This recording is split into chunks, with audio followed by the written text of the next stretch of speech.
Ասթմայի երկարատև բուժումից հետո գումարվում են այլ գանգատներ, որը բժիշկը չի անտեսում եւ ուղարկում է ինձ մոտ զննության։ Զրույցի ընթացքում պարզվեց, որ բուժառուն ունի քթային դժվարաշության խնդիր, ընդհանուր ուշադրին այստեղ ցավազրկողների հանդեպ անտանելիություն, ինչպես նաեւ քթի խոռոչի զննման ժամանակ առանց ինչ-որ բարդ գործիքների, ուղղակի քթային հայելով զննության ժամանակ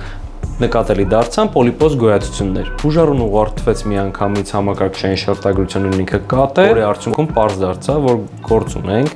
պոլիպոզ պանսինուսիտի հետ, այսինքն քթի բոլոր հարակից խոռոչները լցված են պոլիպոզ գոյացություններով։ Այս ամենի հանրագումարը ունենալով ես կարողացա բուժառուին վստահորեն ասել, որ նրա մոտ առկա է ասպիրինային տրիադա։ Առաջինը ասթմա, երկրորդը պոլիպոզ գոյացություն քթի խոռոչում եւ երրորդը անտանելիություն ցավազրկողների հանդեպ։ Բուժառուին առաջարկվեց իհարկե էնդոսկոպիկ եղանակով վիրաբուժական միջամտություն, վիրաբուժական միջամտությունից ավարտելուց հետո երկարատև ժամանակ է արդեն բուժառուն գանգատներ չի նշում քթային դժվարաշնչության, ինչպես նաև ասթմատիկ բուժումները շատ ավելի արդյունավետ են աշխատում։ Շատ կարևոր է, որպեսզի դուք էլ ձեր գանգատները չանտեսեք եւ դիմեք բժշկի։ Բաժանորդագրվեք էջին, որպեսզի հետևեք իմ խորհուրդներին եւ խնայեք ձեր առողջությունը, ինչպես նաև կարող եք զանգել այս համարով, եթե ունեք գանգատ քթային դժվարաշնչության հետ կապված, քթի պոլիպոզ գոյացությունների հետ կապված կամ դիմացանոթային շրջանի այլ խնդիրների հետ կապված։